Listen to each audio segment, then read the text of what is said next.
વિદ્યાર્થી મિત્રો, ઓનલાઈન શિક્ષણમાં આપનું સ્વાગત છે. આજે આપણે ધોરણ 10 સોશિયલ સાયન્સ ચેપ્ટર 4 ભારતનો સાહિત્યિક વારસો આજે આપણે જોવા જઈ રહ્યા છીએ. તો સાહિત્ય, તો ભારતે સાહિત્યનો વારસો કેટલો આપેલો છે વિશ્વને પણ. તો સાહિત્યના વારસા વિશે જોઈશું. તો એમાં 3 ભાગ: એક તો પ્રાચીન સાહિત્ય, બીજું મધ્ય યુગનું સાહિત્ય અને ત્રીજું અર્વાચીન યુગનું સાહિત્ય. તો સાહિત્યનો વારસો, તો સાહિત્ય આપણને, તો માનવીએ પોતાના જે વિચારો સૌથી પહેલાં જે આદિમાનવ હશે ત્યારે એના ભાવો, એની લાગણીઓ, ઉર્મિઓ, આ બધાને અન્ય માનવી કે પ્રાણી સુધી પહોંચાડવા માટે આપણે કંઈક કોઈને કહેવું હોય, આપણે મોઢામાં કંઈક હોય, આપણે બોલી ન શકીએ અથવા તો બોલી ન શકતા હોય ત્યારે આપણે કેટલાક હાવભાવ કરીએ છીએ, સંકેત કરીએ છીએ, ચિત્રનો આશરો લઈએ છીએ. તો આ રીતે ધીમે ધીમે કેટલાક ધ્વનિઓ કર્યા, તેમાંથી બોલી અને લિપિનો ઉદ્ભવ થયો અને આ લિપિએ ભાષાના ઘડતરમાં મોટો ફાળો આપ્યો. સમયાંતરે પોતાના વિચારો અભિવ્યક્ત કરવા માટે ભાષાનો ઉપયોગ થયો. આ ભાષાના સર્જનાત્મક પ્રયોગથી સાહિત્યનું સર્જન થવા પામ્યું. પ્રાચીન કાળથી ભારતીય સાહિત્ય અને વિવિધતા અને વિશિષ્ટતા માટે પ્રખ્યાત છે. ભારતના વિદ્વાનોએ પ્રાચીન સાહિત્યના 2 ભાગ પડ્યા છે. એક તો વૈદિક સાહિત્ય અને બીજું પ્રશિષ્ટ સાહિત્ય. તો ભાષા અને સાહિત્ય, ભારતની અંદર લોકબોલીઓમાં રચાયેલું સાહિત્ય પણ પ્રચલિત હતું. હવે ભાષા અને સાહિત્ય વિશે આપણે જોઈએ.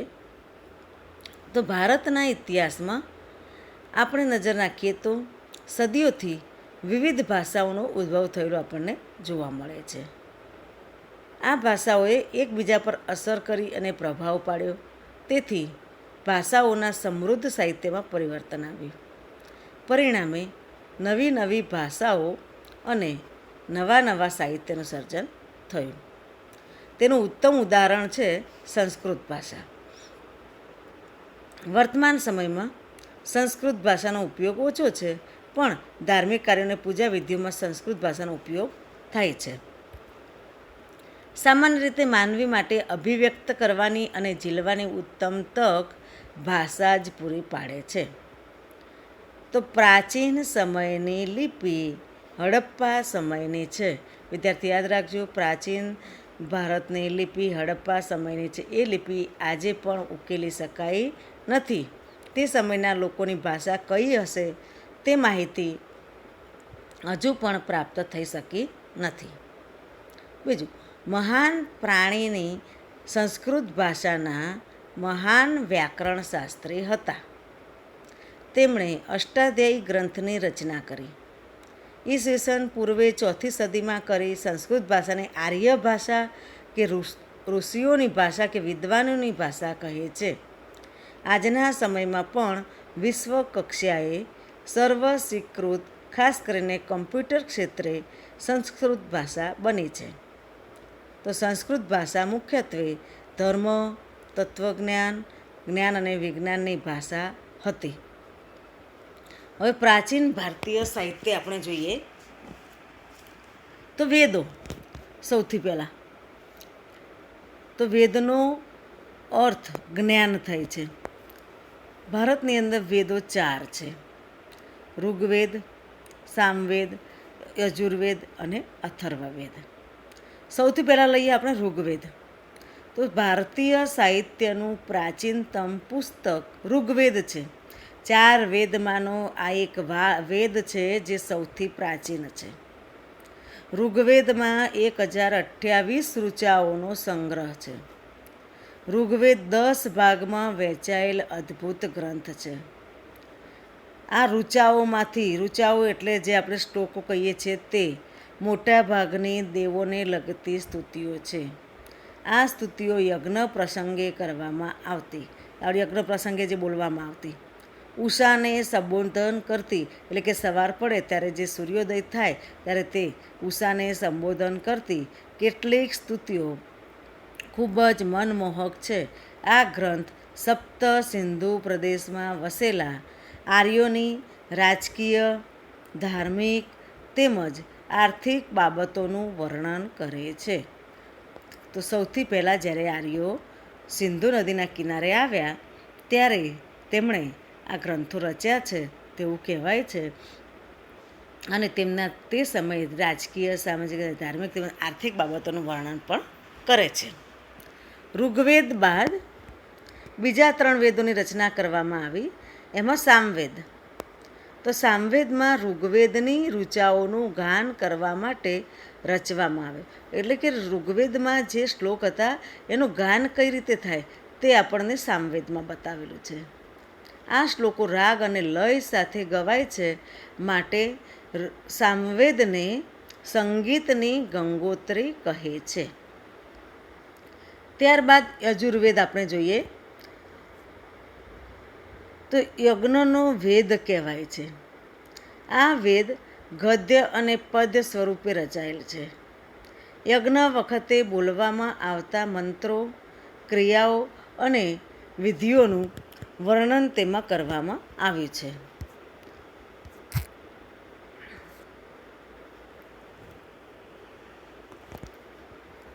ત્યારબાદ અથર્વવેદ. તો અનેક પ્રકારના કર્મકાંડો અને સંસ્કારોનું વર્ણન કરવામાં આવ્યું છે. તો અહીંયા 4 વેદની અંદર કઈ કઈ માહિતી છે તેના વિશે આપેલું છે. તો આપણા પ્રાચીનતમ પુસ્તકોમાં સૌથી પ્રાચીન વેદો છે. એમાં વેદમાં સૌથી પ્રાચીન વેદ છે ઋગ્વેદ, ત્યારબાદ સામવેદ, યજુર્વેદ અને છેલ્લે અથર્વવેદ. વેદ બાદ ઉપનિષદો. તો આ જે ઉપનિષદો છે એ ઉપનિષદો જે ભારતમાં બ્રહ્માંડનો સાહિત્યમાં બ્રહ્માંડનો આરંભ, જીવન અને સંસ્કારોનું વર્ણન કરવામાં આવેલું છે. એટલે કે આરંભ, જીવન, મૃત્યુ, ભૌતિક અને આધ્યાત્મિક જગત, જ્ઞાન, પ્રકૃતિ અને બીજા અનેક દાર્શનિક પ્રશ્નોનું વિવેચન કરવામાં આવ્યું છે. ત્યારબાદ બૃહદારણ્ય અને છંદોગ્ય શરૂઆતમાં ઉપનિષદો છે. ઉપનિષદો સંવાદના સ્વરૂપમાં છે. મુક્તકો ઉપનિષદમાં તેની સંખ્યા 108 દર્શાવે છે. ત્યારબાદ ઉપનિષદો બાદ બ્રાહ્મણ ગ્રંથો. તો બ્રાહ્મણ ગ્રંથો એટલે વેદોના મંત્રનો અર્થ સમજવા માટે તેના પર પદ સ્વરૂપમાં રચાયેલી ટીકાઓનો બ્રાહ્મણ ગ્રંથમાં સમાવેશ થાય છે.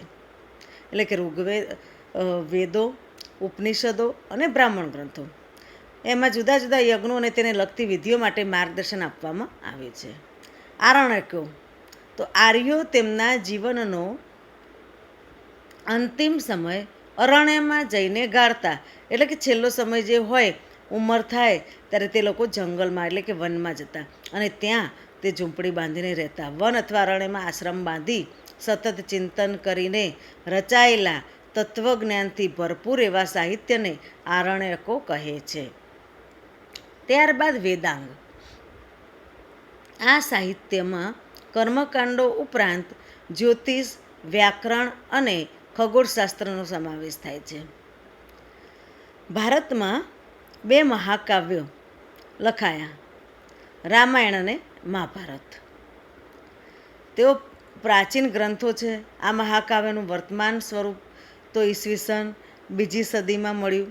રામાયણમાં અયોધ્યાના રાજવી રામચંદ્રની કથા આપેલી છે. આ મહાકાવ્ય મહાભારત કરતાં ઘણું નાનું છે. તેમાં અનેક દિલચસ્પ ઘટનાઓ અને સાહસોનું વર્ણન છે. મહાભારતમાં લગભગ 1 લાખ જેટલા શ્લોકો છે. મહાભારત વિશ્વનો સૌથી મોટો કાવ્ય ગ્રંથ છે. મહાભારતમાં પાંડવો અને કૌરવો વચ્ચે થયેલ યુદ્ધ તેનો મુખ્ય વિષય છે. તે છતાં તેમાં અનેક નાની મોટી વાર્તાઓને પણ જોડી દેવામાં આવી છે. મહાભારતના શ્રીમદ ભગવદ્ ગીતામાં ગહન દાર્શનિક સિદ્ધાંતોનું વિવેચન કરવામાં આવેલું છે. તેમાં મોક્ષ પ્રાપ્તિના 3 માર્ગો, જ્ઞાન, કર્મ અને ભક્તિ માર્ગનું વિવેચન કરવામાં આવ્યું છે. રામાયણ અને મહાભારત બંને મહાકાવ્યોએ સદીઓ સુધી કરોડો લોકોના વિચારો અને સાહિત્ય સર્જન ઉપર ગહન પ્રભાવ પાડ્યો છે. ભારતમાં સંસ્કાર સિંચનનું પ્રેરક કાર્ય કર્યું છે. આ યુગમાં સંસ્કૃત ભાષામાં સાહિત્ય રચાયું, જેમાં ધાર્મિક અને લૌકિક એવી બંને પ્રકારની રચનાઓનો સમાવેશ થાય છે. પુરાણોએ આરંભિક વૈદિક ધર્મને સમજવામાં મુખ્ય ભૂમિકા ભજવી. આ સમયગાળા દરમિયાન અનેક શાસ્ત્રો અને સ્મૃતિગ્રંથો પણ લખાયા. આ શાસ્ત્રો વિજ્ઞાન અને તત્વજ્ઞાનના ગ્રંથો છે. દાખલા તરીકે કૌટિલ્યનું અર્થશાસ્ત્ર, જે વહીવટી વિજ્ઞાનની કૃતિ છે. વિવિધ કક્ષાના ગણિત અને અન્ય વિજ્ઞાન સંબંધિત શાસ્ત્ર ગ્રંથો પણ લખાયા. સ્મૃતિ ગ્રંથોમાં ધર્મ દ્વારા અનુમોદિત કર્તવ્યો, રિવાજો અને નિયમો આપવામાં આવ્યા છે. પ્રારંભિક બૌદ્ધ સાહિત્ય જોઈએ તો આપણે અત્યાર સુધી જે સાહિત્ય જોયું તે સંસ્કૃત ભાષામાં હતું. તો બૌદ્ધ સાહિત્ય પાલી ભાષામાં લખાયું. આ સાહિત્ય 3 ભાગોમાં વહેંચાયેલું છે, જેને ત્રિપિટક કહે છે. ત્રિપિટકમાં 3 ભાગ એટલે કે સુત્ત પિટક, વિનય પિટક અને અભિધમ પિટક. બૌદ્ધ સાહિત્યમાં અન્ય ગ્રંથો પણ લખાયા. ગુપ્ત યુગને સંસ્કૃત કાવ્ય અને નાટકના વિકાસનો સુવર્ણયુગ કહેવાયો. આ સમયના મહાન લેખકોમાં કાલિદાસ, ભવભૂતિ, ભારવી, ભર્તુહરી, બાણભટ્ટ, માઘનો સમાવેશ થાય છે. ભારતભરમાં તે વિખ્યાત છે. એમાં કવિ કાલિદાસ તો વિશ્વ પ્રસિદ્ધ કવિ છે. પોતાની ઉત્તમ કાવ્યકલા અને ઉત્કૃષ્ટ નાટ્યશૈલી કુમાર સંભવ, રઘુવંશ, મેઘદૂત, ઋતુસંહાર અને અભિજ્ઞાન શાકુંતલમ જે કવિ કાલિદાસના ગ્રંથો છે. બાણભટ્ટનું હર્ષચરિત અને સમ્રાટ હર્ષવર્ધનનું જીવન ચરિત્ર છે. જે બાણભટ્ટે કાદંબરીની પણ રચના કરી છે. ત્યારબાદ પ્રસિદ્ધ ગ્રંથોમાં જોઈએ તો ભવભૂતિનું ઉત્તર રામચરિત છે. ભારવીનું કિરાતાર્જુનીયમ, વિશાખા દત્તનું મુદ્રા રાક્ષસ, શુદ્રકનું મૂછ કટિકમ, દંડીનું 10 કુમાર ચરિત. આ જે તે વખતે થઈ ગયેલા ગ્રંથકારો કે જેમના આ અદ્ભુત સાહિત્યો રચાયેલા છે. ગ્રંથોના મુખ્ય વિષયો રાજકીય ઘટનાઓ, પ્રણય પ્રસંગો, રૂપકો અને હાસ્ય પ્રસંગો અને તત્વજ્ઞાન છે. હવે આપણે ગુજરાતી ભાષામાં જોઈએ તો ગુજરાતી ભાષામાં પદ સાહિત્ય રચાતું પહેલાં પદરૂપે, જે ગાઈ શકાય. ગુજરાતી ભાષામાં ખેડાણ થતાં અનેક કૃતિઓ રચાઈ. સૌથી આદિકવિ ગુજરાતી ભાષાના કહીએ તો નરસિંહ મહેતા, મીરાબાઈ, દયારામ, અખો, પ્રેમાનંદ, પ્રીતમ, ગંગાસતી, આ બધાએ આપણને દાખલા તરીકે નરસિંહ મહેતાએ પદ રચ્યા. મીરાબાઈના ગીતો, દયારામની ગરબી, અખાના છપ્પા, પ્રેમાનંદના આખ્યાનો. તો આ બધો ગુજરાતી સાહિત્યના વારસાને સમૃદ્ધ બનાવેલો છે. ત્યારબાદ નર્મદ, નવલરામ, મૈપતરામ, રૂપરામ, નીલકંઠ, ગોવર્ધન ત્રિપાઠી, કિશોરલાલ મશરૂવાળા, પન્નાલાલ પટેલ, ઉમાશંકર જોશી, આ સાક્ષરવર્યોએ ગુજરાતી સાહિત્યને ખૂબ સમૃદ્ધ બનાવ્યું હતું. હવે તમિલ, તેલુગુ, કન્નડ અને મલયાલમ જે દ્રવિડોની 4 ભાષા છે, દ્રવિડ કુળની, તો એ 4 ભાષામાં સૌથી જૂની ભાષા છે તમિલ ભાષા, જેનું સાહિત્ય ઈસવીસનના પ્રારંભ જેટલું જૂનું છે. ભારતની પ્રચલિત પરંપરા અનુસાર 3 સંગમોનું આયોજન થયું, જેમાં અનેક સંતો, કવિઓએ પોતાની રચનાઓ તૈયાર કરી. સંગમ સાહિત્યના અનેક વિષયો જેમ કે રાજનીતિ, યુદ્ધ, પ્રેમ પ્રસંગ. આ સાહિત્યનો પ્રસિદ્ધ ગ્રંથ છે એત્તુથોકઈ, એટલે કે 8 કાવ્યોનું સંકલન. તોલ્કાપિયમ કે જે વ્યાકરણ ગ્રંથ છે. પથ્થુપાતુ જે 10 ગીતો છે. ત્યારબાદ કવિ તિરુવલ્લુવરે પ્રખ્યાત ગ્રંથ એવા કુરલની રચના કરી છે.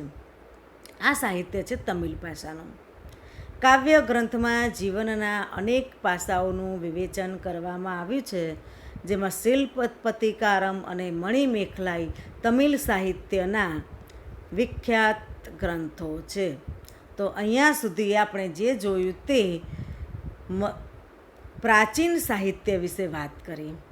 તો સૌથી પહેલાં આપણે સંસ્કૃત ભાષાનું સાહિત્ય જોયું, ત્યારબાદ પાલી ભાષા, ગુજરાતી ભાષા, અને તમિલ ભાષામાં. હવે મધ્યયુગમાં પણ કેટલાક સાહિત્ય રચાયા છે. તો મધ્યયુગમાં ઉત્તર ભારતમાં યુગની શરૂઆત સંસ્કૃત સાહિત્યની ભાષા બની. સંસ્કૃત સાહિત્યમાં જોઈએ તો કાશ્મીરમાં 2 મહાન ગ્રંથો લખાયા, જેમાં પહેલો સોમદેવનો કથા સરિત સાગર અને બીજો કલ્હણનો રાજતરંગિણી. રાજતરંગિણી ગ્રંથ છે જે કાશ્મીરના ઇતિહાસને આલેખતો મહત્વપૂર્ણ ગ્રંથ છે. ભારતનો સર્વપ્રથમ ઐતિહાસિક ગ્રંથ જે છે. ત્યારબાદ આ સમયની બીજી મહત્ત્વની રચના છે જયદેવનું ગીત ગોવિંદ, જેની ગણના સંસ્કૃતના સુંદરમાં સુંદર કાવ્ય ગ્રંથોમાં થાય છે. એ સમયે અપભ્રંશ થયેલી ભાષાઓમાંથી આધુનિક ભારતીય ભાષાઓનો વિકાસ શરૂ થયો. કવિ ચંદબરદાઈ રચિત પૃથ્વીરાજ રાસો હિન્દી ભાષાનો સાહિત્યનો પ્રારંભિક ગ્રંથ છે, જેમાં પૃથ્વીરાજ ચૌહાણના વીરતાપૂર્ણ કાર્યોનું વર્ણન છે. હિન્દી સાહિત્ય જગતમાં વીરગાથા યુગનો પ્રારંભ ચંદબરદાઈ રચિત પૃથ્વીરાજ રાસોથી થયો છે. દક્ષિણ ભારતમાં સંસ્કૃત સાહિત્યની જે મોટા પ્રમાણમાં રચના થઈ, જેમાં શંકરાચાર્યના ભાષ્યો. દ્રવિડ કુળની ભાષાઓનો વિશેષ વિકાસ થયો. કન્નડ સાહિત્ય પણ જૈન ધર્મની ગાઢ અસર પડતા કવિ પંપાએ આદિપુરાણની રચના કરી. 16મા જૈન તીર્થકરનું જીવન આલેખ્યું હતું, શાંતિ પુરાણ લખ્યું. કવિ પોન્નાએ જે તૈયાર કર્યું શાંતિ પુરાણ, આદિપુરાણ પંપાએ લખ્યું. રન્નાએ અજીતનાથ પુરાણ લખ્યું. એટલે કે આજે જૈન ધર્મના 24 તીર્થકરો થઈ ગયા. એ 24 તીર્થકરોમાંના આ આદિપુરાણ, શાંતિ પુરાણ અને અજીતનાથ પુરાણ નામની કૃતિઓ આ પંપા, પોન્ના અને રન્નાએ રચેલી છે, જે કન્નડ ભાષામાં લખાયેલી છે. આથી તે સમય યુગના કવિઓ જે પંપા, પોન્ના અને રન્નાને પ્રારંભિક કન્નડ સાહિત્યની ત્રિપુટી તરીકે ઓળખવામાં આવે છે. તે સમયે કવિ કંબલે તમિલ ભાષામાં રામાયણની રચના કરી. તમિલ ભાષામાં અન્ય પ્રસિદ્ધ સાહિત્ય પણ રચાયું. ભારતીય ભાષાઓનો વિકાસ અને સાહિત્યિક કૃતિઓની રચના દિલ્હી સલ્તનત કાળમાં વેગીલી બની. હિન્દી ભાષાના 2 સ્વરૂપો, વ્રજ અને ખડી બોલી. આ બોલીઓમાં પણ સાહિત્યિક રચનાઓનો વિનિયોગ થવા લાગ્યો. બંને ભાષાઓના અનેક ભક્તિ ગીતો રચાયા. હિન્દી અને ગુજરાતી ભાષા સાથે મળતી આવતી રાજસ્થાની ભાષાઓમાં વીરગાથાઓ લખાઈ, જેમાં અલ્હા, ઉદલ અને બિસલદેવ રાસો આ સમયના વિખ્યાત વીરગાથાઓ છે, જેમણે વીરગાથાઓ લખેલી છે રાજસ્થાની ભાષામાં. મુલ્લા દાઉદનો ગ્રંથ ચંદ્રાયન એ અવધી ભાષાનો સૌથી જૂનો ગ્રંથ મનાય છે. પ્રાચીન ગ્રંથો પરના ભાષ્યો હજુ પણ આ સમયે સંસ્કૃત ભાષામાં રચાતા હતા. ફારસી ભાષા જોઈએ તો ફારસી ભાષા દિલ્હીના સુલતાનોની રાજભાષા હતી. તેના સાહિત્યની અસરરૂપે અનેક ફારસી શબ્દોનો સમાવેશ ભારતીય ભાષાઓમાં થયેલો જોવા મળે છે. આ યુગમાં અનેક ઇતિહાસકારો થયા. જિયાઉદ્દીન બર્નીએ તારીખે ફિરોઝશાહીની રચના કરી. ખલજી અને તુગલક વંશના રાજ્યનું વિસ્તૃત વિવરણ કરવામાં આવ્યું છે. જેમાં ત્યારબાદ રાજકીય સિદ્ધાંતો ઉપર જિયાઉદ્દીન બર્નીએ ફતવાએ જહાંદારી નામનો ગ્રંથ પણ લખ્યો. અમીર ખુસરો તે સમયનો સૌથી મહાન સાહિત્યકાર ગણાય છે. તે એક કવિ, ઇતિહાસકાર, રહસ્યવાદી સંત અને સંગીતકાર હતા. સુપ્રસિદ્ધ હઝરત નિઝામુદ્દીન ઔલિયા તેમના ગુરુ હતા. તેમની મહત્ત્વની કૃતિઓમાં જોઈએ તો અમીર ખુસરોની મહત્ત્વની કૃતિઓ હતી આશિકા, નૂપ, સિપિહર અને કિરાતુલ સદાયન. અનેક કાવ્ય ગ્રંથોની પણ રચના કરી છે તેમણે પોતાને ભારતીય હોવા પર ગર્વ હતો. ભારતને પૃથ્વી પરનું સ્વર્ગ ગણાવતા હતા. પોતાના પુસ્તકોમાં ભારતનું વાતાવરણ, એની સુંદરતા, તેની ઇમારતો અને જ્ઞાન વિજ્ઞાનના પુષ્કળ વખાણ કર્યા.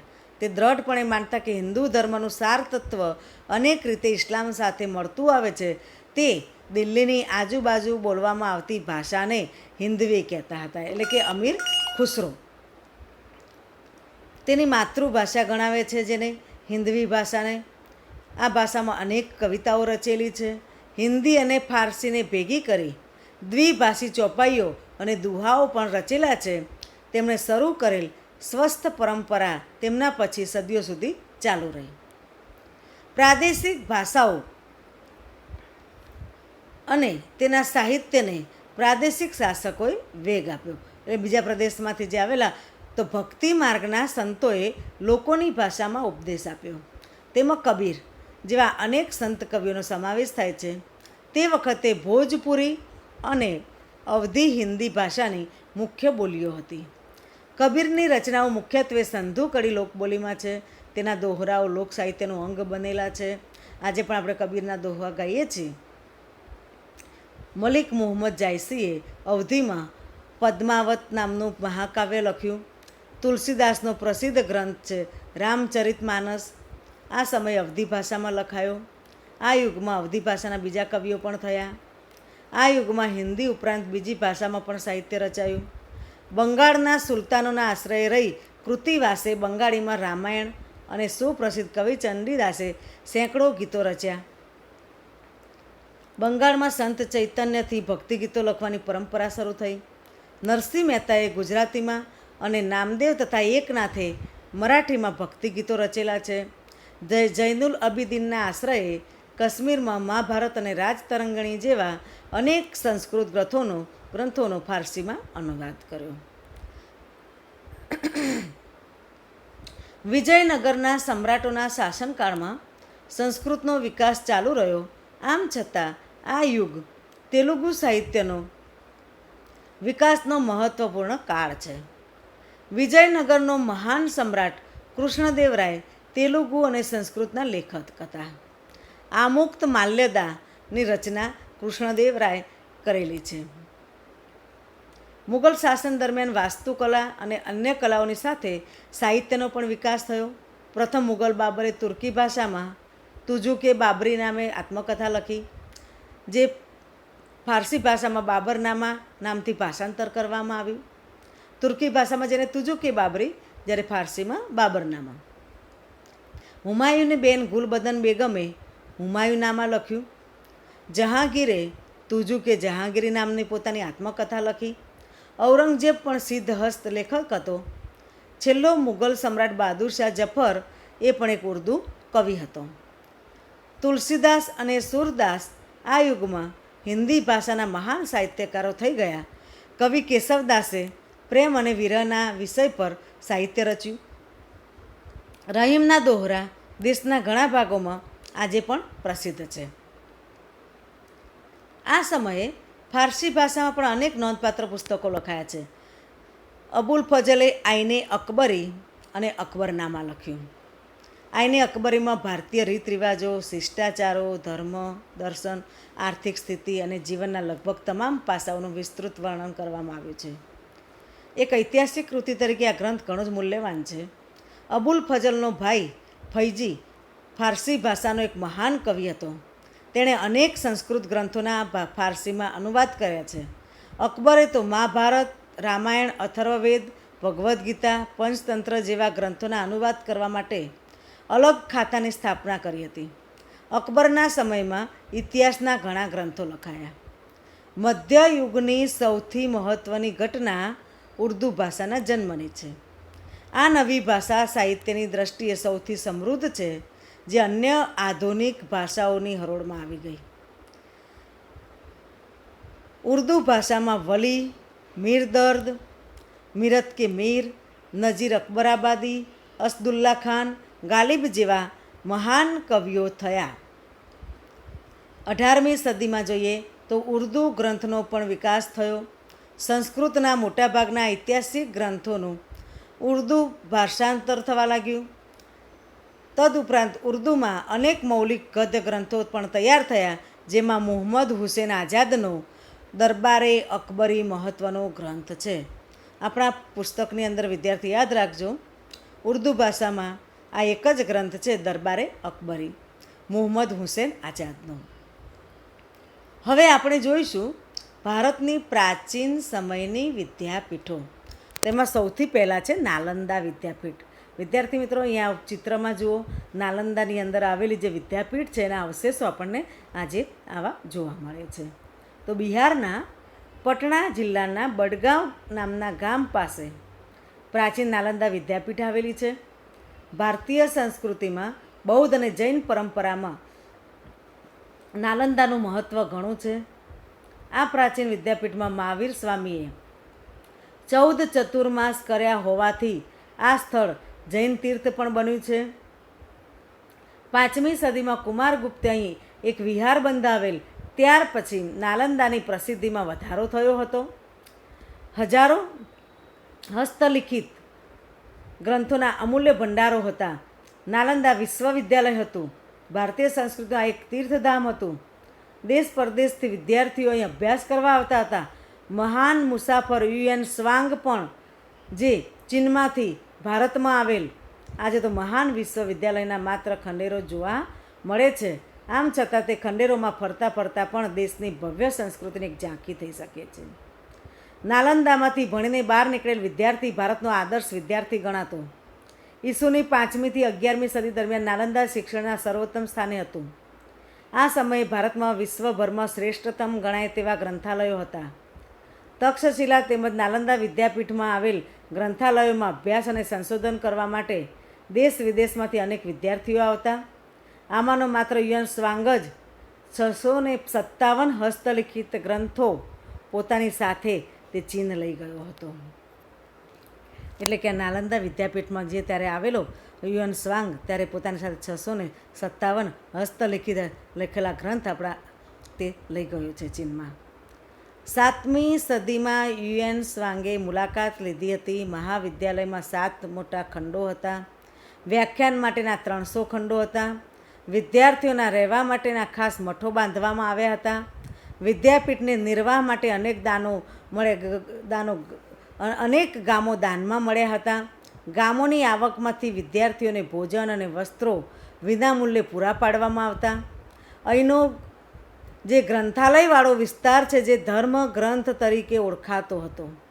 ઈસવીસનની 5મી થી 11મી સદી સુધી નાલંદાની ખ્યાતિ અને સુપ્રસિદ્ધિ વિદ્યા કેન્દ્ર તરીકે રહી છે. એટલે કે 5મી સદીથી 11મી સદી સુધી એની બોલબાલા હતી. હવે તક્ષશિલા વિશે આપણે જોઈએ તો વર્તમાન સમયમાં પાકિસ્તાનમાં આવેલ આજે તક્ષશિલા પાકિસ્તાનમાં છે, જે પહેલાં ભારતમાં હતું. રાવલપિંડીથી પશ્ચિમે પ્રાચીન તક્ષશિલા વિદ્યાપીઠ હતી. તે પ્રાચીન ગાંધાર પ્રદેશની રાજધાનીનું શહેર હતું. આ વિદ્યાપીઠમાં 64 વિદ્યાઓનું શિક્ષણ અપાતું હતું. અહીં મોટાભાગના વિદ્યાર્થીઓ ગુરુના આશ્રમમાં રહીને અભ્યાસ કરતા હતા. ભગવાન બુદ્ધના શિષ્ય જીવકે, એનું ખૂબ જ લખાણ આવે છે જીવકનું, તો અહીં આયુર્વેદના તેણે પાઠો શીખ્યા છે. દંતકથા અનુસાર રઘુકુળમાં જન્મેલા રામના ભાઈ ભરતના પુત્ર તક્ષ ઉપરથી આ સ્થળનું નામ તક્ષશિલા પડ્યું હોવાનું મનાય છે. 7મા સૈકામાં એ મહત્ત્વના વિદ્યા કેન્દ્ર તરીકે જાણીતું હતું. વિદ્યાર્થીને જે વિષયમાં રસ હોય તેનું શિક્ષણ આપવામાં આવતું. શિક્ષક પોતાની ઈચ્છા પ્રમાણે ગમે તેટલા વિદ્યાર્થીઓને ભણાવતા, છતાં સામાન્ય રીતે એક શિક્ષકની પાસે લગભગ 20 જેટલા વિદ્યાર્થીઓ ભણતા. વારાણસી, રાજગૃહ, મિથિલા અને ઉજ્જૈન જેવા દૂરના નગરોમાંથી વિદ્યાર્થીઓ અહીં શિક્ષણ માટે ઉમટતા, એટલે કે અહીં આવતા. વારાણસીના રાજકુમારો અહીં જ શિક્ષણ લેતા હતા. કૌશલના રાજા પ્રસેનજીત, વ્યાકરણ શાસ્ત્રી પ્રાણીની અને રાજનીતિજ્ઞ કૌટિલ્યે પણ અહીં શિક્ષણ લીધું હોવાનું મનાય છે. તક્ષશિલા ઉચ્ચ શિક્ષણનું કેન્દ્ર હતું. સામાન્ય સ્થિતિના વિદ્યાર્થીઓ ગુરુના ઘરે રહીને ભણતા. અહીં વેદ, શસ્ત્રક્રિયા, ગજવિદ્યા, ધનુર્વિદ્યા, વ્યાકરણ, તત્વજ્ઞાન, યુદ્ધવિદ્યા, ખગોળ, જ્યોતિષ વગેરેનું શિક્ષણ આપવામાં આવતું. ચંદ્રગુપ્ત મૌર્યના ગુરુ ચાણક્યે ખુદ ચંદ્રગુપ્ત મૌર્યે અહીં શિક્ષણ લીધું હતું. તો 5મી સદીની શરૂઆતમાં ચીનના ફાહિયાને આ સ્થળની મુલાકાત લીધી હતી. જો વિદ્યાર્થી મિત્રો, ચીનમાંથી ભારતની તક્ષશિલાઓની મુલાકાતો લેવામાં આવતી હતી. તો જેમ નાલંદા વિદ્યાપીઠની યુએન સાંગે મુલાકાત લીધી હતી, તો તક્ષશિલાની મુલાકાત ફાહિયાને લીધી હતી. ત્યારબાદ જોઈએ આપણે વારાણસી, કાશી. વારાણસી યાત્રાધામ તરીકે પ્રસિદ્ધ છે. ઈસવીસન પૂર્વે 7મા સૈકામાં તે ભારતનું પ્રસિદ્ધ વિદ્યા કેન્દ્ર હતું. ઉપનિષદ કાળમાં તે આર્ય સંસ્કૃતિ અને ધર્મના કેન્દ્ર તરીકે વિકસ્યું. એના રાજા અજાતશત્રુ ઉપનિષદ કળામાં એક તત્વજ્ઞાની અને વિદ્યાના પોષક હતા. વ્યાસ સંહિતામાં મહર્ષિ વેદવ્યાસનો આશ્રમ અહીં હોવાનો ઉલ્લેખ મળે છે, એ પણ ત્યાં વારાણસીમાં. ભગવાન બુદ્ધે પોતાના મતના પ્રચાર અને પ્રસાર માટે વારાણસી પર પસંદગી ઉતારી હતી. આદિ શંકરાચાર્ય જેવા સમર્થ તત્વજ્ઞાને તેમના વેદાંતના નૂતન સિદ્ધાંતની સ્વીકૃતિ માટે કાશી જવું પડ્યું હતું. ચૈતન્ય મહાપ્રભુ અને પુષ્ટિ માર્ગના પ્રવર્તક વલ્લભાચાર્યજીએ પણ પોતાના વૈષ્ણવ સંપ્રદાયોની પ્રતિષ્ઠા અહીંયા જ મેળવેલી છે. પંજાબના વિદ્વાન કુટુંબોએ સ્થળાંતર કરવું પડ્યું ત્યારે તેઓ મુખ્યત્વે કાશી અને થોડા પ્રમાણમાં કાશ્મીર જઈને વસ્યા હતા. અન્ય રાજાના રાજકુમારો પણ અહીં ઉચ્ચ શિક્ષણ માટે આવતા. સમ્રાટ અશોકના આશ્રયથી વારાણસીનો સારનાથ મઠ આજે પ્રસિદ્ધ વિશ્વધામ બન્યો છે, વિદ્યાધામ બન્યો છે. હવે આપણે જોઈશું વલભી. ઈસવીસનના 7મા શતકમાં ગુજરાતનું આ વિદ્યાધામ અતિ પ્રસિદ્ધ કેન્દ્ર હતું. વલભીને વિશાળ અને અત્યંત પ્રસિદ્ધ વિદ્યાધામ બનાવવામાં મૈત્રક વંશના તત્કાલીન શાસકો નાગરિકોનો મોટો ફાળો હતો. 7મી સદીમાં ભિક્ષુ વિદ્યાર્થીઓ રહેતા હતા. વલભી ત્યારે એટલે કે બૌદ્ધ ધર્મના વિદ્યાર્થીઓ બૌદ્ધ મતના હીનયાન પંથનું કેન્દ્ર હતું. 7મા શતકની મધ્યમાં પ્રસિદ્ધ બૌદ્ધ વિદ્વાનો સ્થિરમતી અને ગુણમતી વલભીના અગ્રણી આચાર્યો હતા. દૂર દૂરના ગંગા યમુનાના મેદાન વિસ્તારમાંથી વિદ્યાર્થીઓ અહીં ઉચ્ચ અભ્યાસ માટે આવતા. ચીની પ્રવાસી ઇત્સિંગે નોંધ્યું છે કે વલભી પૂર્વ ભારતની પ્રસિદ્ધ શિક્ષણ સંસ્થા નાલંદા સાથે સ્પર્ધા કરતી. જુઓ, આ પણ એક ચીની મુસાફર છે, ઇત્સિંગ. વલભી એક રાજધાની અને આંતરરાષ્ટ્રીય બંદર હતું. ઈસવીસન 480થી લઈ 775 સુધી. વલભીના શાસક મૈત્રક રાજવીઓ પણ વિદ્યા અને વિદ્યાપીઠના મહાન આશ્રયદાતાઓ હતા. મૈત્રક વંશના રાજવીઓ બૌદ્ધ ન હતા, સનાતની હતા, છતાં આ સંસ્થાને મદદ કરતા હતા. ઈસવીસન 775માં આરબોએ આક્રમણ કર્યું અને મૈત્રકો પરાજિત થતાં વલભી વિદ્યાપીઠ બંધ પડી. અહીં પ્રસિદ્ધ વિદ્વાનોના નામ દરવાજા પર લખવામાં આવતા. વિદ્વાનો રાજસભામાં પોતાનું પાંડિત્ય દાખવીને રાજતંત્રમાં ઊંચા અધિકારો પ્રાપ્ત કરતા. તો આ જાણીતી વિદ્યાપીઠ હતી અને જ્ઞાનની આરાધના તથા તેમની વિશિષ્ટ પ્રકારની શિક્ષણ પ્રણાલીને કારણે ભારતમાં જ નહીં પરંતુ તે સમયના વિશ્વમાં તે પ્રસિદ્ધ થઈ હતી. આ વિદ્યાપીઠમાં દેશ પરદેશથી અભ્યાસ કરવા માટે વિદ્યાર્થીઓ આવતા.